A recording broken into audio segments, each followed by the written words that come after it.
గత 10 సంవత్సరాల్లో హైదరాబాద్ సిటీలో కనీసం ఒక 5,500 మంది చనిపోయినారు. దేనివల్లనంటే కేవలం గాలి కాలుష్యం వల్ల. ఢిల్లీ, బాంబే, బెంగళూరు, చెన్నై, పూణే, తర్వాత హైదరాబాద్. అలర్జీ సింటమ్స్ తో ముక్కుకి సంబంధించి కావచ్చు, థ్రోట్ కి సంబంధించి కావచ్చు, లేదా అలర్జీ కంజంక్టివైటిస్ అంటారు, అంటే కళ్ళకి సంబంధించిన అలర్జీతో కానీ. స్టడీస్ ప్రకారం ఈ అలర్జిక్ రైనైటిస్ అంటే ఈ తుమ్ములు, దగ్గు, ముక్కుకి సంబంధించిన సింటమ్స్ 30 to 80% ఆస్తమాకి లీడ్ అయ్యే ఛాన్స్ ఉందని కూడా తెలిసింది. ఎస్పెషల్లీ పెరుగుతున్న పొల్యూషన్, ఎస్పెషల్లీ ఎయిర్ పొల్యూషన్ కావచ్చు, ట్రాఫిక్ పొల్యూషన్ కావచ్చు, కన్స్ట్రక్షన్ వల్ల వచ్చే ఫైన్ డస్ట్ వల్ల కావచ్చు, మన చుట్టూ ఉండే ఎయిర్ పొల్యూటెడ్ అయిపోయి ఒకసారి అలర్జీ వచ్చిందంటే ఎంత టైంలో డాక్టర్ని కలిస్తే వాళ్ళకి మంచి జరిగే అవకాశం? మీకు వచ్చే సింటమ్స్ తుమ్ములు కావచ్చు, ముక్కు తారడం కావచ్చు, తర్వాత skin rashes, itching, I redness అవ్వడము, ఇచ్చింగ్ రావడము, ఆయాసము, పిల్లి కూతలు. ఈ రెగ్యులర్ యాక్టివిటీస్ ఏమైనా ఇంపాక్ట్ అవుతున్నాయా, ఈ స్లీప్ ఏమైనా డిస్టర్బ్ అవుతుందా, ఈ ఫ్యాక్టర్స్ మీద డిపెండ్ అయ్యి ఇవన్నీ డిస్టర్బ్ అవుతున్నాయి అంటే. Welcome to Suman TV. నేను మీ సుబ్రహ్మణ్యం. గత 10 సంవత్సరాల్లో హైదరాబాద్ సిటీలో కనీసం ఒక 5,500 మంది చనిపోయినారు. దేనివల్లనంటే కేవలం గాలి కాలుష్యం వల్ల. అది కాకుండా రీసెంట్ గా అంటే 2024లో ల్యాన్సెట్ ప్లానెటరీ హెల్త్ అనేటటువంటి ఒక పబ్లికేషన్ లో మన భారతదేశంలో ఒక 10 సిటీస్ లో పొల్యూషన్ ఎలా ఉందని చెప్పేసి ఒక స్టడీ చేయడం జరిగింది. ఆ స్టడీ ల్యాన్సెట్ లో పబ్లిష్ చేసినప్పుడు తెలిసిన విషయం ఏంటంటే ఈ 10 సిటీస్ లో మీరు చూసినారంటే హైదరాబాద్ కి 6వ ర్యాంక్ ఇవ్వడం జరిగింది. అంటే పొల్యూషన్ ఎక్కువ ఉన్న సిటీస్ లో ఫస్ట్ తీసుకున్నారంటే ఢిల్లీ, బాంబే, బెంగళూరు, చెన్నై, పూణే, తర్వాత హైదరాబాద్. సో ఈ విధంగా రోజు రోజుకి హైదరాబాద్ లో ఉన్నటువంటి వాతావరణం కలుషితం అయిపోతూ ఉంది. సో వాతావరణ కాలుష్యం జరగంగానే ఫస్ట్ మనకు గుర్తొచ్చేది ఏంటంటే మన రెస్పిరేటరీ హెల్త్. ఎందుకంటే గాలి తీసుకుంటూ ఉంటాం, వదులుతూ ఉంటాం. సో వాతావరణంలో ఉన్నటువంటి ఏ విష పదార్థాలైనా సరే ఫస్ట్ లంగ్స్ లోకి వెళ్తూ ఉంటాయి, బయట వస్తూ ఉంటాయి. ఫస్ట్ దెబ్బతినేది వచ్చేసి మన ఊపిరితిత్తులు. సో దీనికి సంబంధించి మనం మాట్లాడడానికి ఈరోజు మనతో పాటు డాక్టర్ కోనా హిమబిందు గారు ఉన్నారు. డాక్టర్ హిమబిందు గారు వచ్చేసి పల్మనాలజిస్ట్, ప్రత్యేకించి అలర్జీ స్పెషలిస్ట్. సో మేడం గారితో మాట్లాడదాం. ఈ అలర్జీస్ ఏంటనే దాని గురించి తెలుసుకుందాం. దాంట్లో నుంచి మిమ్మల్ని మీరు ఎలా కాపాడుకోవాలా అనే దాని గురించి కూడా మనం తెలుసుకుందాం. Hello madam. So welcome to Suman TV madam. So thank you very much for being with us today Suman TV. మామూలుగా జనాలకు మేడం, ఇప్పుడు సిటీలో ఉన్న వాళ్ళకి మీరు ప్రత్యేకంగా చూసినారంటే జలుబు వచ్చినా కానీ, దగ్గు వచ్చినా కానీ, లేదా ముక్కు కారుతూ ఉన్నా, గల్ల వస్తూ ఉన్నా, కఫం అంటారు వస్తూ ఉన్నా, లేదా కళ్ళు ఎర్రగా ఉన్నా, జనాలు first majority of the times ఏమనుకుంటారంటే, కొంతమంది అలర్జీని అనుకుంటారు, కానీ మెజారిటీ ఆఫ్ ద టైమ్స్ ఏమనుకుంటారంటే ఏదో ఇన్ఫెక్షన్ అనుకొని వాళ్ళు ఏం చేస్తారంటే నేరుగా మెడికల్ షాప్కి వెళ్ళిపోయి లేదా అజిత్రోమైసిన్ కానీ, లేకపోతే అమాక్సిసిలిన్ క్లావినిక్ యాసిడ్ కానీ, లేదా ఇంకేదైనా యాంటీబయాటిక్, ఇలా కొన్న అలర్జీ లేదా మెడికల్ షాప్లో కొన్న అలర్జీ, అది కూడా కాదంటే మాంటిల్యూకాస్ లివోసెట్రిజిన్ లేకపోతే లివోసెట్రిజిన్ ఏదో ఒకటి తీసేసి వాడేస్తూ ఉంటారు. ఈ విధంగా చేయడం ఎంతవరకు కరెక్ట్ అంటారు చెప్పండి. ఇక్కడ మనం 2 విషయాలు డిస్కస్ చేయాలి. ఒకటి, ఆ సింటమ్స్ ఏవైతే ఉన్నాయో అవి అలర్జీ వల్ల వస్తున్నాయా లేదా ఇన్ఫెక్షన్ వల్ల వస్తున్నాయా, ఆ రెండు ఎలా డిఫరెన్షియేట్ చేయాలన్నది ఒకటి. ఈ medicines, over the counter medicines వాడడం ఎంతవరకు సేఫ్ అన్నది. మొదటి పాయింట్ గురించి డిస్కస్ చేస్తే, జనరల్లీ అలర్జీకి సంబంధించిన సింటమ్స్ అన్ని కూడా యూజువల్లీ లాంగ్ డ్యూరేషన్ ఉంటాయి. అంటే కొన్ని వారాల నుంచి, కొన్నిసార్లు 1 నుంచి 2 నెలల డ్యూరేషన్ తో ఉంటాయి. అంటే ఈ ముక్కు కారడం కానీ, తుమ్ములు రావడం కానీ, దగ్గు రావడం కానీ, ఈ శ్లేష్మం రావడం కానీ, తర్వాత కొంతమందిలో ఆయాసము, పిల్లి కూతలు కూడా వస్తుంటాయి. ఇవన్నీ ఏంటంటే కొన్ని వారాలు, కొన్ని నెలల డ్యూరేషన్ తో వస్తూ ఉంటాయి ఇంటర్మీడియట్ గా. ఒక రోజు సింటమ్స్ ఎక్కువగా ఉండడం, ఒక రోజు తగ్గడం లాంటివి. కానీ ఇన్ఫెక్షన్ కి సంబంధించిన సింటమ్స్ చాలా వరకు వారం లోపు వ్యవధిలోపే మొదలవుతాయి. చాలా సార్లు ఈ ఇన్ఫెక్షన్ సింటమ్స్ జ్వరంతో మొదలవడం చూస్తుంటాం, లేదా బాడీ పెయిన్స్ రావడము, బాగా ఫెటీగా, అలసట ఉండడము, తర్వాత గొంతు నొప్పి, ఈ శ్లేష్మం కూడా ఎక్కువగా ఎల్లోగా కానీ, గ్రీన్ గా కానీ రావడము, ఇలాంటి సింటమ్స్ ఉంటాయి. ఎస్పెషల్లీ అవి చాలా తక్కువ డ్యూరేషన్, అంటే ఒక వారం 10 రోజుల్లోపే మొదలవడం జరుగుతుంది. ఇలా ఈ రెండింటి ద్వారా మనం అది ఇన్ఫెక్షన్ వలన, అలర్జీ వలన అనేది మనం డిఫరెన్షియేట్ చేసుకోవచ్చు. ఇక రెండవ పాయింట్ కి వస్తే, ఈ ఓవర్ ద కౌంటర్ మెడిసిన్స్ వాడడం అనేది మేము కూడా చాలా ఫ్రీక్వెంట్ గా మా ప్రాక్టీస్ లో చూస్తుంటాము. Generally over the counter medicines, ఈ మాంటెల్యూకాస్ట్ కానీ, లెవోసిట్రిజిన్ చాలా వరకు సేఫ్ మెడిసిన్సే. కానీ ఇలా మనం ఓవర్ ద కౌంటర్ మెడిసిన్స్ వాడుతూ ఈ సింటమ్స్ ని మేనేజ్ చేసుకుంటూ ఉండడం వల్ల మనం మన లోపల ఉన్న ప్రాబ్లమ్ ని అండర్ డయాగ్నోస్ చేయడం జరుగుతుంది. దాన్ని నెగ్లెక్ట్ చేయడం జరుగుతుంది. Okay madam. ఇమ్మీడియట్ రిలీఫ్ కోసం చూసుకొని మెడిసిన్స్ రికరెంట్ గా వాడడం చూస్తూ ఉంటాం. సో దానివల్ల ఏంటంటే ప్రాపర్ డయాగ్నోసిస్ లేక లోపల ఉన్న అలర్జీ ప్రాబ్లము పెరుగుతూ వాళ్ళ వయసు పెరిగే కొద్దీ అది ఆస్తమా కింద కన్వర్ట్ అయ్యే ఛాన్సెస్ కూడా ఉంటాయి. కొన్నిసార్లు ఈ asthma problem severe asthma stage లోనే డాక్టర్ దగ్గరకు వచ్చినప్పుడు డయాగ్నోజ్ అవ్వడం కూడా జరుగుతుంది. ఈ రెండు కూడా చాలా ప్రమాదకరమైన విషయాలు. మేడం, ఇప్పుడు మీరు చెప్తున్న పాయింట్ ప్రకారం నాకు అర్థమైంది ఏంటంటే, ఇనిషియల్గా వాళ్ళు డాక్టర్ని కలవకుండా సొంత వైద్యం చేసుకోవడమో లేకపోతే వచ్చిన సిమ్టమ్స్ని నిర్లక్ష్యం చేస్తున్నారంటే అది వచ్చేసి ఈ అలర్జీతో వచ్చినటువంటి ఈ యొక్క problem over period of time ఆస్తమాగా కన్వర్ట్ అయ్యే అవకాశం ఉంటుందా? డెఫినెట్లీ అండి. ఎందుకు అంటే అలర్జీ అనేది మొదటగా ముక్కు గొంతుతో మొదలవడం జరుగుతుంది. అంటే తుమ్ములు, దగ్గు అవి కూడా అప్పుడప్పుడు వస్తూ పోతుండడం, ఎప్పుడైతే మనకి సరిపడని వాటిని మనం పీల్చినప్పుడు వీటిని అలర్జన్స్ అంటారు. దుమ్ముకి వెళ్ళినప్పుడు, లేకపోతే పొగకి వెళ్ళినప్పుడు, ట్రాఫిక్ లో ఎక్కువసేపు నిలబడినప్పుడు, వెదర్ మారినప్పుడు, ఇలాంటి టైంలో సిమ్టమ్స్ వచ్చి తగ్గుతూ ఉంటుంది. కానీ over a period of time, అంటే వాళ్ళ వయసు పెరిగే కొద్దీ ఇవే సిమ్టమ్స్ చాలా ఫ్రీక్వెంట్ గా రావడం చూస్తుంటాము. అలాగే చాలా సివియర్ ఫామ్ లో రావడం కూడా చూస్తుంటాం. అదే అలర్జీ లంగ్స్ లో వరకు వెళ్ళి వాళ్ళకి ఆయాసము, పిల్లి కూతలు వెళ్ళే స్టేజ్ కూడా మనం చూస్తుంటాం. స్టడీస్ ప్రకారం ఈ అలర్జిక్ రైనైటిస్ అంటే ఈ తుమ్ములు, దగ్గు, ముక్కుకు సంబంధించిన సిమ్టమ్స్ 30 to 80% ఆస్తమాకి లీడ్ అయ్యే ఛాన్స్ ఉందని కూడా తెలిసింది. సో దీన్ని బట్టి మీరిచ్చే మెసేజ్ ఏంటనంటే, ఏదన్నా మీరు ఇప్పుడు చెప్పిన సిమ్టమ్స్ ఎవరికైనా వచ్చినాయి అని అంటే అశ్రద్ధ చేయకుండా మీలాంటి డాక్టర్లని మొదట్లోనే కలిస్తే గనక అది ఆస్తమాగా కన్వర్ట్ కాకుండా మొదట్లో ట్రీట్మెంట్ చేసి కంట్రోల్ చేసే అవకాశాలు గట్టిగా ఉన్నాయంటారా మేడం? డెఫినెట్లీ ఉన్నాయండి. ఎందుకంటే అలర్జీ సిమ్టమ్స్ తో ముక్కుకి సంబంధించి కావచ్చు, థ్రోట్ కి సంబంధించి కావచ్చు, లేదా అలర్జిక్ కంజంక్టివైటిస్ అంటారు, అంటే కళ్ళకి సంబంధించిన అలర్జీతో కానీ వచ్చిన వాళ్ళతో చాలా మంది సార్లు మనము లంగ్స్ ఇన్వాల్వ్మెంట్ ఉందా లేదా అని ముందుగానే చెక్ చేయడం జరుగుతుంది. జనరల్ గా ఈ చెకప్ లో భాగంగా మనం పల్మనరీ ఫంక్షన్ టెస్ట్, అంటే లంగ్ ఫంక్షన్ టెస్ట్ లాంటివి చేస్తుంటాం. వాళ్ళకి లంగ్ సిమ్టమ్స్ ఉన్నా లేకపోయినా ఈ పిఎఫ్టి టెస్ట్ ద్వారా లోపల ఉన్నటువంటి ఆస్తమాని మనము డయాగ్నోస్ చేయవచ్చు. దానివల్ల వాళ్ళకి కొన్ని ప్రివెంటివ్ మెషర్స్ సజెస్ట్ చేయడం జరుగుతుంది. అంతేకాకుండా కొన్ని ప్రివెంటివ్ మెడిసిన్స్ కూడా ఉంటాయి. అలాంటి మెడిసిన్స్ కూడా వాడడం ద్వారా మనము ఈ అలర్జీని సివియర్ గా తీవ్రతరం అవ్వకుండా డెఫినెట్లీ మనం ముందుగానే ఆపవచ్చు. నెక్స్ట్ క్వశ్చన్ ఏంటంటే, ఇప్పుడు హైదరాబాద్ సిటీ తీసుకుందాం. ఇది ఆల్రెడీ ఇప్పుడు ఆ స్టడీ చెప్పినట్టు 6th టాప్ సిటీ ఇండియాలో పొల్యూషన్ ఎక్కువగా ఉండడంలో. మెజారిటీ థింగ్స్ మన కంట్రోల్లో ఉండవు. ఇప్పుడు మీరు చూసుకున్నారంటే వెహికల్స్ నుంచి వచ్చేటటువంటి పొల్యూటెంట్స్, తర్వాత కన్స్ట్రక్షన్ పొల్యూటెంట్స్, ఈ పోలెన్ అలర్జీకి సంబంధించినవి, ఇలాంటి ఒక సిటీలో బతుకుతున్నప్పుడు జనాలు తీసుకోవాల్సిన జాగ్రత్తలు ఏంటి? బేసిక్ గా తీసుకోవాల్సిన జాగ్రత్తలు ఏంటి? ఎస్పెషల్లీ పెరుగుతున్న పొల్యూషన్, ఎస్పెషల్లీ ఎయిర్ పొల్యూషన్ కావచ్చు, ట్రాఫిక్ పొల్యూషన్ కావచ్చు, కన్స్ట్రక్షన్ వల్ల వచ్చే ఫైన్ డస్ట్ వల్ల కావచ్చు, మన చుట్టూ ఉండే ఎయిర్ పొల్యూటెడ్ అయిపోయి సో దానివల్ల చాలా రకాల లంగ్ సంబంధించిన సమస్యలు కావచ్చు, అలర్జీకి సంబంధించిన సమస్యలు పెరుగుతూ ఉండడం ఎస్పెషల్లీ కోవిడ్ తర్వాత ఎక్కువగా అబ్జర్వ్ చేస్తున్నాం ఇవన్నీ. సో ఇలాంటి సమయంలో ఎలాంటి జాగ్రత్తలు తీసుకోవాలి? జనరల్లీ డస్ట్ వల్లనే ఎక్కువ సిమ్టమ్స్ వస్తుంటాయి కాబట్టి ఇండోర్ కానీ అవుట్డోర్ కానీ సో మనం కొన్ని రకాల లైఫ్ స్టైల్ చేంజెస్ అనేవి అలవాటు చేసుకోవాలి. ఇంటి వద్ద అయితే చాలా సార్లు మన ఇండియన్ కల్చర్ ప్రకారం మనం ఓపెన్ డస్టింగ్ అనేది చేస్తూ ఉంటాం. అంటే డస్ట్ ని ఎక్కువగా మనం చేసే యాక్టివిటీస్ వల్ల డస్ట్ మన చుట్టూ ఉండే ఎయిర్లోకి వస్తూ ఉంటుంది. సో అది కొంతవరకు తగ్గించుకొని క్లోజ్ డస్టింగ్ అంటే వాక్యూమ్ క్లీనర్స్ లాంటివి యూజ్ చేసుకోవడము, వైపింగ్ లాంటివి చేయడం, గాలిలో చిమ్మకుండా. సో అలాంటి ప్రాక్టీసెస్ మనం అలవాటు చేసుకోవాలి. అంతేకాకుండా ఇండోర్ అలర్జెన్స్ ఇంకా రకరకాల యాక్టివిటీస్ అంటే మనం చేసే మస్కిటో రిపెల్లెంట్స్ లాంటివి ఎక్కువ యూజ్ చేస్తాము. సో దాని వల్ల కూడా మన చుట్టూ ఉండే ఎయిర్ పొల్యూట్ అవ్వడం జరుగుతుంది. ఇంట్లో మన కల్చర్ ప్రకారం కొంతమందికి పూజ చేసే అలవాటు ఉంటుంది. ఈ అగరబత్తీలు వెలిగించడము, ధూపం వేయడము, ఇలాంటి ప్రాక్టీసెస్ ఉన్న వాళ్ళు డెఫినెట్లీ ఇంట్లో ఎవరైనా అలర్జీతో సఫర్ అవుతున్నారు అంటే ఇలాంటివన్నీ కూడా ఆపివేయడం చాలా మంచిది. అంతేకాకుండా ఇంట్లో కొన్ని ఇన్సెక్టిసైడ్ స్ప్రేస్ వాడడం, కిచెన్ లో కాక్రోచెస్ కనిపిస్తాయి, టర్మైట్స్ కి వీటికి స్ప్రేకి వాడుతుంటాం. ఈ స్ప్రేస్ ఇంట్లో వాడామంటే దాని effect almost 1 week to 10 days ఉంటుంది.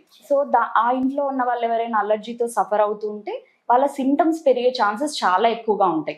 కొన్నిసార్లు మేము సిమ్టమ్స్ బాగా పెరిగి హాస్పిటలైజేషన్ రిక్వైర్మెంట్ కూడా చూస్తుంటాం పేషెంట్స్ లో. సో కాబట్టి ఇలాంటి ఇంట్లో ఎయిర్ పొల్యూషన్ అనేది బాగా తగ్గించాలి. ఇంకా బయట విషయానికి వస్తే జనరల్లీ మనము ఢిల్లీలో అయితే చాలా కామన్ ప్రాక్టీస్ ఏంటంటే ఎయిర్ క్వాలిటీ ఇండెక్స్ అనేది అన్ని ఏరియాస్ లో చెక్ చేసుకుంటూ ఉంటారు.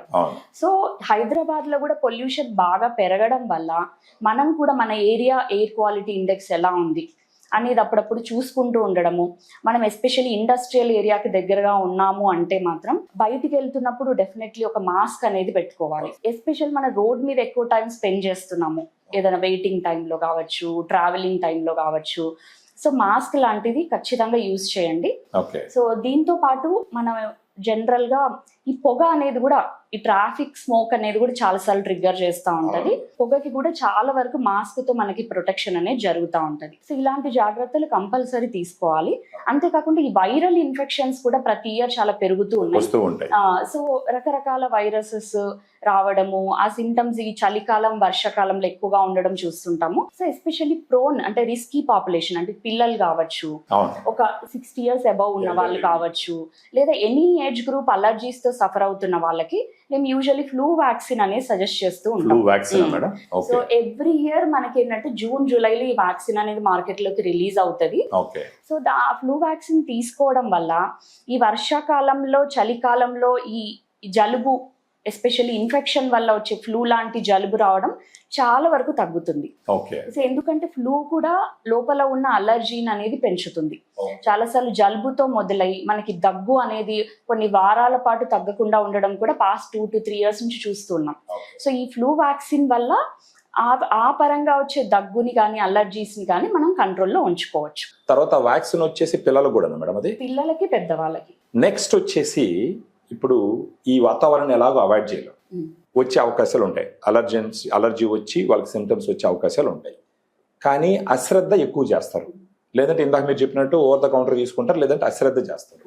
ఒకసారి అలర్జీ వచ్చిందంటే ఎంత టైంలో డాక్టర్ని కలిస్తే వాళ్ళకి మంచి జరిగే అవకాశం ఉంది? జనరల్లీ డాక్టర్ని ఎప్పుడు కలవాలి అనేది కూడా చాలా ఇంపార్టెంట్ క్వశ్చన్. సో మన సిమ్టమ్స్ని బట్టి మీకు వచ్చే సిమ్టమ్స్ తుమ్ములు కావచ్చు, ముక్కు కారడం కావచ్చు, తర్వాత skin rashes, itching, I redness అవ్వడము, ఇచ్చింగ్ రావడము, ఆయాసము, పిల్లి కూతలు, అవి మీ డైలీ లైఫ్ని ఎంత డిస్టర్బ్ చేస్తున్నాయి? మీ రెగ్యులర్ యాక్టివిటీస్ ఏమైనా ఇంపాక్ట్ అవుతున్నాయా? మీ స్లీప్ ఏమైనా డిస్టర్బ్ అవుతుందా? సో అంతేకాకుండా మీ వర్క్ ప్లేస్లో మీ వర్క్ ఎఫిషియన్సీ కూడా తగ్గుతుందా? ఈ ఫ్యాక్టర్స్ మీద డిపెండ్ అయ్యి ఇవన్నీ డిస్టర్బ్ అవుతున్నాయి అంటే ఇమీడియట్గా మీరు డాక్టర్ని కలిసే అవసరం ఎంతో ఉంది. అంతేకాకుండా సివియారిటీ ఆఫ్ సిమ్టమ్స్, ఆయాసం వస్తూ ఉంది, మీరు మునుపటిలాగా స్టెప్స్ ఎక్కలేకపోతున్నారు, మునుపటిలాగా బరువైన పనులు చేయలేకపోతున్నారు, మీ ఎక్సర్సైజ్ కెపాసిటీ తగ్గింది, ఇలా అనిపిస్తుంది అంటే సిమ్టమ్స్ ఇంటర్మిటెంట్గా అంటే అప్పుడప్పుడు వచ్చిపోతున్నా నెగ్లెక్ట్ చేయకుండా వెంటనే డాక్టర్ని కలిసి ఈ అలర్జీకి సంబంధించిన చెకప్ కావచ్చు, లంగ్స్కి సంబంధించిన చెకప్ చేయించుకోవడం ఎంతో అవసరం. రోజులు ఏమైనా ఉందా మేడం కరెక్ట్గా? అంటే ఇన్ని రోజుల్లో వచ్చిన సిమ్టమ్స్ వచ్చిన ఇన్ని రోజులు రావాలని ఏమైనా ఉంటుందట? అది డెఫినెట్లీ ఫ్రీక్వెన్సీ ఆఫ్ సిమ్టమ్స్ మీద డిపెండ్ అయి ఉంటుందండి. కొంతమందికి ప్రతి ఇయర్ వింటర్ తర్వాత రెయినీ సీజన్లో మాత్రమే సిమ్టమ్స్ వచ్చిపోతుంటాయి, మిగతా కాలంలో వాళ్ళు సిమ్టమ్ ఫ్రీ ఉంటారు. జనరల్ అలర్జీకి సంబంధించిన లక్షణాలు త్రూ అవుట్ డే కానీ, త్రూ అవుట్ వీక్ కానీ, త్రూ అవుట్ మంత్ ఉండవు, ఇంటర్మిటెంట్ గా వచ్చిపోతూ ఉంటాయి. ఎప్పుడైతే మీ ఫ్రీక్వెన్సీ పెరుగుతా ఉంది, అంతేకాకుండా రికరెంట్ గా సిమ్టమ్స్ వస్తున్నాయి, ఇనిషియల్ గా తుమ్ములు దగ్గుతో స్టార్ట్ అయింది, ఇప్పుడు ఆయాసం వరకు కన్వర్ట్ అవుతుంది అంటే కూడా ఇమ్మీడియట్ గా డాక్టర్ ని కలవడం చాలా అవసరం. ఒకసారి ఈ అలర్జీ వచ్చింది అని అంటే జనరల్ గా ఉన్న ఆలోచన ఏంటంటే ఏదైనా స్కిన్ అలర్జీ అనుకుంటారు, తప్పితే రెస్పిరేటరీ అలర్జీ వచ్చినప్పుడు ఈ తుమ్ములు దగ్గులు వస్తాయి, మహా అంటే లంగ్స్ కే దెబ్బతింటది, అంతకు మించి ఏమి కాదు అని ఒక అపోహ ఉంటుంది. కానీ వాస్తవానికి నాకున్న లిటిల్ బిట్ అండర్స్టాండింగ్ లో ఈ అలర్జీస్ వల్ల ఫస్ట్ మనకు శ్వాసకోశానికి సంబంధించిన సమస్యలు వచ్చినప్పటికీ అది గుండె సంబంధిత సమస్యలకి దారితీస్తుంది, తర్వాత న్యూరో డెవలప్మెంటల్ డెఫిషియన్సీ కూడా వస్తుంది, తర్వాత ప్రెగ్నెన్సీలో కూడా కొన్ని సమస్యలు వస్తాయి అని చెప్పేసి కొన్ని లిటరేచర్స్ చెప్తున్నాయి. సో ఈ అలర్జీ వస్తే ఇది కేవలం ఊపిరితిత్తులకే సంబంధించి మిగతా ఎక్కడ ఏమి ఇబ్బంది కలిగించదా, లేదంటే ఊపిరితిత్తులతో పాటు మిగతా శరీరంలో కూడా ఏదన్నా ఇష్యూస్ కలిగించే అవకాశం ఉందా? దీని గురించి కొంచెం చెప్పండి. ఈ అలర్జీలో మనం డిఫరెంట్ టైప్స్ ఆఫ్ అలర్జీస్ గురించి డిస్కస్ చేసుకున్నాము. లైక్ ముక్కు ఇన్వాల్వ్ అవ్వడం, దాన్ని అలర్జిక్ రైనైటిస్ అంటాము. కళ్ళు ఇన్వాల్వ్ అయితే దాన్ని అలర్జిక్ కంజంక్టివైటిస్ అంటాము. స్కిన్ ఇన్వాల్వ్మెంట్ ఉంది అంటే దాన్ని అలర్జిక్ డెర్మటైటిస్ అంటాము. లంగ్స్ ఇన్వాల్వ్ అయితే దాన్ని మనం ఆస్మా అని అంటాం. సో జనరల్లీ ఏంటంటే ఇది ప్రోగ్రెస్ అయ్యే కొద్దీ కొన్నిసార్లు సివియర్ రియాక్షన్స్ కూడా వచ్చే ఛాన్స్ ఉంటుంది. వాటిని మనం ఏంటంటే అనఫైలాక్టిక్ రియాక్షన్స్ అంటాం. సో దీంట్లో ఏంటంటే మనకి సరిపడింది తీసుకున్నప్పుడు లేదా ఎక్స్పోజ్ అయినప్పుడు within seconds or within మినిట్స్లోనే స్కిన్ మొత్తం ర్యాషెస్ రావడము, తర్వాత లిప్ స్వెల్లింగ్ రావడము, థ్రోట్ స్వెల్లింగ్ రావడము, తర్వాత ఊపిరి సడన్గా చాలా ఇబ్బంది అయిపోవడము, తర్వాత పిల్లి కూతలు రావడము, వాళ్ళ బీపీ డ్రాప్ అవడం కూడా జరుగుతుంది. ఇది అలర్జీస్లో ఎమర్జెన్సీ. సో ఇలాంటి ప్రాబ్లం ఉన్న వాళ్ళు with in seconds or with in minutes near by ఉండే హాస్పిటల్కి రీచ్ అవ్వడం జరుగుతుంది. దీన్ని నెగ్లెక్ట్ చేయడం వల్ల ఈవెన్ ప్రాణాపాయం కూడా ఉంటుంది. ఇంకా అదర్ సిస్టమ్ ఎఫెక్ట్స్కి వస్తే ఈ ఆస్తమా అనేది ప్రోగ్రెస్ అయ్యే కొద్దీ డెఫినెట్లీ మన రైట్ హార్ట్ మీద కూడా ఎఫెక్ట్ పడే ఛాన్స్ ఉంటుంది. హార్ట్ లో మనం usually right heart, left heart అనే 2 పార్ట్స్ ఉంటాయి. రైట్ హార్ట్ మొత్తం లంగ్స్ కి కనెక్ట్ అయి ఉంటుంది. ఎప్పుడైతే మీరు ఈ ఆయాసం అనేది రికరెంట్ గా రావడం కొన్ని నెలలు, కొన్ని సంవత్సరాలు కంటిన్యూ అయిపోతూ ఉంటే జనరల్లీ ఆ రైట్ హార్ట్ కూడా ఉబ్బడం జరుగుతుంది. రైట్ హార్ట్ లో ప్రెషర్స్ పెరగడం జరుగుతుంది. సో దానివల్ల పొట్ట ఉబ్బడము, కాళ్ళ వాపులు రావడము ఇలాంటివి కూడా జరుగుతుంటాయి. దీన్ని రైట్ హార్ట్ ఫెయిల్యూర్ అంటారు. సో దీనివల్ల మళ్ళీ అరిథ్మియాస్ అంటే గుండెకి సంబంధించిన రిథమ్కి సంబంధించిన ప్రాబ్లమ్స్ కూడా లీడ్ అయ్యే ఛాన్సెస్ కూడా ఉన్నాయి. సో ఇలా లంగ్స్ హెల్త్ తర్వాత హార్ట్ హెల్త్ 2 ఇంటర్ రిలేటెడ్ ఉంటాయి. సో లంగ్స్ కి సంబంధించిన ప్రాబ్లమ్స్ నెగ్లెక్ట్ చేయడం వల్ల over a period of time heart మీద కూడా ఎఫెక్ట్ పడే ఛాన్స్ ఉంటుంది. ఇంకా ప్రెగ్నెన్సీలో అలర్జీస్ గురించి డిస్కస్ చేస్తే ప్రెగ్నెన్సీస్లో అలర్జీస్ అనేవి కొంచెం పెరిగే ఛాన్సెస్ కూడా ఉంటాయి. అండ్ ఎస్పెషల్లీ వాళ్ళకు ఆస్తమాతో సఫర్ అవుతున్నారు అంటే వెంటనే దానికి సంబంధించిన డాక్టర్ని మీట్ అయ్యి దానికి సంబంధించిన ట్రీట్మెంట్ ఇమ్మీడియట్గా మొదలు పెట్టడం అనేది చాలా అవసరం. లేకపోతే ఈ గర్భంలో ఉన్న బిడ్డ గ్రోత్ అనేది ఎఫెక్ట్ కావడము, ప్రీటమ్ లేబర్ అంటే అనుకున్న సమయం కంటే ముందుగానే డెలివరీ అయిపోవడము, లో బర్త్ వెయిట్ బేబీస్ అంటే తక్కువ వెయిట్తో పిల్లలు పుట్టడము, పుట్టిన పిల్లలకు కూడా అలర్జీస్ వచ్చే ఛాన్సెస్ కూడా ఉంటాయి. ఇలా ప్రెగ్నెన్సీలో ఆస్తమాని కానీ అలర్జీస్ని కానీ కంట్రోల్లో ఉంచుకోవడం అనేది కూడా చాలా అవసరం. ఇప్పటి వరకు మనం అలర్జీస్ జనరల్ పాపులేషన్ గురించి మనం మాట్లాడినాం. ఈ అలర్జీస్ పిల్లలు, ఇప్పుడు ఈ అలర్జీస్ పిల్లల్లో వచ్చే అవకాశం ఎక్కువ ఉందా? ఒకవేళ వస్తే వాళ్ళలో ఎలాంటి సమస్యలకి దారితీసే అవకాశం ఉంది? ఎస్పెషల్లీ ఫ్యామిలీ హిస్టరీ ఉన్న వాళ్ళలో, కుటుంబంలో పేరెంట్స్కి కానీ గ్రాండ్ పేరెంట్స్కి కానీ ముందు తరం వాళ్ళకి కావచ్చు అలర్జీస్ ఉన్నప్పుడు పిల్లలకు కూడా వచ్చే ఛాన్స్ ఉంటుంది. సో ఈ పిల్లల్లో అలర్జీస్ చాలాసార్లు స్కూల్కి వెళ్ళే ఏజ్ గ్రూప్ పిల్లలు అంటే above 2 years or above 3 years వాళ్ళలో మొదలడం జరుగుతుంది. ఎందుకంటే వాళ్ళు స్కూల్కి వెళ్ళంగానే వాళ్ళ ఇమ్యూనిటీ తక్కువగా ఉంటుంది కాబట్టి పక్కన ఉండే పిల్లల దగ్గర నుంచి వెంటనే ఈ ఫ్లూ కానీ వైరల్ ఇన్ఫెక్షన్స్ వెంటనే క్యాచ్ చేస్తారు. ఈ వైరల్ ఇన్ఫెక్షన్స్ వాళ్ళలో ఉండే అలర్జీస్ని పెంచడం జరుగుతుంది. చాలాసార్లు పిల్లల్లో ఇది జలుబుతో మొదలై అడినాయిడ్స్ పెరగడము, ముక్కు వెనకాల ఉండే లింఫ్ గ్లాండ్స్ని అడినాయిడ్స్ అంటారు. అడినాయిడ్స్ ఎన్లార్జ్ అయిపోవడము, టాన్సిల్స్ కూడా సైజులో పెరగడము, దానివల్ల పిల్లలు రాత్రిపూట నిద్ర బాగా ఎఫెక్ట్ అవ్వడము, ఎస్పెషల్లీ దగ్గుతున్న వాళ్ళు రాత్రిపూట ఎక్కువగా దగ్గడము, దగ్గిన తర్వాత వాంతులు చేయడము. సో దీనివల్ల వాళ్ళ గ్రోత్ ఎఫెక్ట్ అవుతుంది, వాళ్ళ ఫుడ్ ఇంటేక్ కూడా ఎఫెక్ట్ అవుతుంది. సో ఇలాంటి పిల్లలకి జనరల్లీ ప్రివెంట్ చేయడానికి, అలర్జీస్ని ప్రివెంట్ చేయడానికి ఈ ఫ్లూ వ్యాక్సిన్స్ కూడా డెఫినెట్లీ హెల్ప్ అవుతాయి. ఈ వైరల్ ఇన్ఫెక్షన్స్ రాకుండా ప్రివెంట్ చేస్తాయి. అంతేకాకుండా ఎస్పెషల్లీ వింటర్లో ఎప్పుడైతే మీరు మార్నింగ్స్ ఈ హైదరాబాద్ లాంటి సిటీస్లో 7 o'clock 8 o'clock పిల్లల్ని స్కూల్కి పంపించడం జరుగుతుంది. సో వెదర్ ఇంపాక్ట్ పడకుండా వాళ్ళని పూర్తిగా కవర్ చేయడము, హైడ్రేషన్ అంటే పిల్లలకి బాగా వాటర్ అనేది బాగా తాగించడము, తర్వాత యాంటీ ఆక్సిడెంట్స్ ఉండే ఫుడ్ ఇవ్వడం అంటే విటమిన్ సి ఉన్న ఫుడ్ ఎక్కువగా ఇవ్వడము. సో దీని ద్వారా అలర్జీస్ ని తగ్గించి వాళ్ళ ఇమ్యూనిటీని ఇంప్రూవ్ చేయడం జరుగుతుంది. జనరల్ గా వచ్చిన వెంటనే హోమ్ రెమెడీస్ ఇంట్లో ఉండి మనకి ఇంట్లో దొరికేటటువంటి కొన్ని పదార్థాలు అయితే వేరే ఏదైనా సరే తాత్కాలికంగా డాక్టర్ దగ్గరికి చేరేదాకా మేనేజ్ చేసుకునే అవకాశాలు ఏమైనా ఉన్నాయా? అలర్జీస్ ని కొంతవరకు హోమ్ రెమెడీస్ తో కంట్రోల్ చేయవచ్చు. లైక్ యాంటీ ఆక్సిడెంట్స్ ఉండే ఫుడ్, జింజర్ కావచ్చు, సిట్రస్ ఫ్రూట్స్ కావచ్చు, పెప్పర్ కావచ్చు, తర్వాత హాట్ లిక్విడ్స్ తీసుకోవడము, కూల్ ఐటమ్స్ అవాయిడ్ చేసుకోవడము. వింటర్లో అయితే ఇంట్లోనే టెంపరేచర్ కంట్రోల్ చేసుకోవడము, లైక్ రూమ్ హీటర్స్ కానీ హ్యూమిడిఫైయర్స్ కానీ, ఈ డస్ట్ రాకుండా ఎయిర్ ప్యూరిఫైర్స్ వాడడం ద్వారా, వీటన్నిటి ద్వారా కొంతవరకు మనం ఈ అటాక్స్ రాకుండా ప్రివెంట్ చేయొచ్చు. ఆల్రెడీ సిమ్టమ్స్ వస్తున్నాయంటే మాత్రం, ఆల్రెడీ ఆయాసంతో బాధపడుతున్నారు, పిల్లి కూతలు వస్తున్నాయి, బాగా దగ్గుతున్నారు అంటే వాళ్ళకి డెఫినెట్లీ మెడిసిన్స్ అవసరము. అప్పుడు డాక్టర్ గారిని కలవాల్సి వస్తుంది. అలర్జీస్ హైదరాబాదు పాపులేషన్ మీరు ఇచ్చే సలహా ఏంటి మేడం? హైదరాబాద్ లాంటి మెట్రోపాలిటన్ సిటీలో ఎయిర్ పొల్యూషన్ అనేది ఇయర్ బై ఇయర్ పెరుగుతూ ఉంది. అంతేకాకుండా కన్స్ట్రక్షన్ కూడా చాలా పెరుగుతూ ఉంది. సో మన గాలిలో చుట్టూతా ఉండే గాలిలో డస్ట్ పర్సంటేజ్ చాలా పెరుగుతూ ఉంది. అండ్ చెట్లు అనేవి బాగా తగ్గిపోతున్నాయి, పార్క్స్ కానీ ఇవన్నీ. సో పొల్యూషన్ లెవెల్ ఆటోమేటిక్గా పెరుగుతూ ఉంది.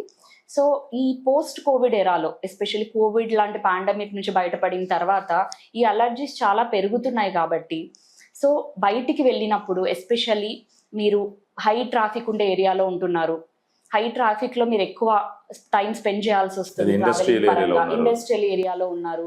సో అలాంటి వాళ్ళు డెఫినెట్లీ మాస్క్ పెట్టుకోవడం అలవాటు చేసుకోండి. మాస్క్ చాలా వరకు 70 to 80% మీకు డస్ట్, స్మోక్ నుంచి ప్రొటెక్షన్ ఇస్తుంది. 80% డెఫినెట్లీ ఇస్తుంది. ఎస్పెషల్లీ 3 లేయర్డ్ క్లాత్ మాస్క్ కానీ లేదా N95 మాస్క్ కానీ సర్జికల్ మాస్క్ కానీ proper fitting, well fitting mask use చేయండి. అంతేకాకుండా రెస్పిరేటరీ ఇమ్యూనిటీ ఇంప్రూవ్ చేసుకోండి. సో దీనికి ఏంటంటే ప్రాపర్ డైట్. అంటే మన సొసైటీలో అలర్జీకి సంబంధించిన చాలా స్టిగ్మాస్ ఉన్నాయి. అలర్జీ వచ్చిందంటే ఫ్రూట్స్ తినకండి, కర్డ్ తినకండి, మిల్క్ ప్రోడక్ట్స్ తీసుకోకండి, ఇలా చాలా రిస్ట్రిక్షన్స్ అనేవి చాలా మందికి ఉంటాయి. కానీ మేము రెస్పిరేటరీ అలర్జీలో చూస్తున్నప్పుడు చాలా 5% కంటే తక్కువ శాతం మందికి ఈ ఫుడ్ ఐటమ్స్ వల్ల అలర్జీస్ రావడం అనేది చూస్తున్నాం. చాలా తక్కువ పర్సెంట్, 95% వరకు మనం ఏ పీలుస్తున్నామో ఏరో అలర్జన్స్ అంటారు. సో దాని వల్ల అలర్జీస్ వచ్చే ఛాన్స్ ఉంటుంది. సో మంచి డైట్, విటమిన్ సి ఉండే డైట్, ఎవ్రీడే ఫ్రూట్స్ తీసుకోండి, 3 to 4 లీటర్స్ వాటర్ తీసుకోండి. Physical activity at least 5 days a week, రోజుకి 20 minutes to 30 minutes వాకింగ్ కానీ జాగింగ్ కానీ ఫిజికల్ యాక్టివిటీ ఇంక్లూడ్ చేసుకోండి. రెగ్యులర్గా లంగ్ చెకప్స్ చేసుకోండి. జనరల్గా మనకు హార్ట్ చెకప్స్కి ఉన్నంత అవేర్నెస్ లంగ్ చెకప్స్కి లేదు. సో రెగ్యులర్గా once in year are once in 2 years మీ దగ్గరలో ఒక పల్మనాలజిస్ట్ని కలిసి మీ లంగ్ హెల్త్కి సంబంధించిన టెస్ట్లు చేయించుకోండి. తర్వాత వ్యాక్సిన్స్, ఈ ఫ్లూ వ్యాక్సిన్, న్యూమోకోకల్ వ్యాక్సిన్ అనే వ్యాక్సిన్స్ మార్కెట్లో అవైలబుల్ ఉన్నాయి. సో ఈ ఫ్లూ వ్యాక్సిన్ అనేది చాలా వరకు ఇన్ఫెక్షన్స్ రాకుండా మనకి ప్రివెంట్ చేస్తుంది. సో ఇలాంటి జాగ్రత్తలు తీసుకోవడం ద్వారా మీ లంగ్ హెల్త్ మీరు మెయింటైన్ చేయవచ్చు. Thank you madam, thank you. So చూసినారు కదా, మనకు అలర్జీ అనే ఐడియా ఉండొచ్చు, లేకపోవచ్చు. మేడం గారు చెప్పిన ఏ సిమ్టమ్స్ అన్నా మీకు ఉన్నప్పుడు వాటిని అశ్రద్ధ చేసినారంటే అది డైరెక్ట్గా ఆస్తమాగా మారే అవకాశాలు చాలా ఎక్కువ ఉన్నాయి. ఒకసారి ఆస్తమాగా మారిందంటే మీకు తెలిసిన విషయం, జీవితాంతం దాన్ని మేనేజ్ చేసుకోలేక నానా కష్టాలు పడాలి. అది కూడా కాకుండా డైరెక్ట్గా మెడికల్ షాప్కి వెళ్ళి మీకు తెలిసిన జ్ఞానంతోనో లేకపోతే మెడికల్ షాప్ వాళ్ళు ఇచ్చిన టాబ్లెట్స్ తీసుకొని కూడా అశ్రద్ధ చేయకూడదు అన్నది పాయింట్. సో వీటన్నిటిని దృష్టిలో పెట్టుకొని ఎవరికైనా సరే, ప్రత్యేకించి హైదరాబాద్ లాంటి సిటీలో ఉన్న పొల్యూషన్ కారణంగా చిన్న చిన్న సిమ్టమ్స్ వచ్చినా కానీ అశ్రద్ధ చేయకుండా ఇమ్మీడియట్గా మేడం గారిని కలిసి దానికి తగిన ట్రీట్మెంట్ తీసుకున్నారు అంటే లాంగ్ టర్మ్లో మీకు వచ్చేటటువంటి కాంప్లికేషన్స్ అన్నిటిని అవాయిడ్ చేస్తూ హ్యాపీగా good quality of life lead చేయొచ్చు అని చెప్పేసి మేడం గారు చెప్తున్నారు. Thank you very much. Keep watching.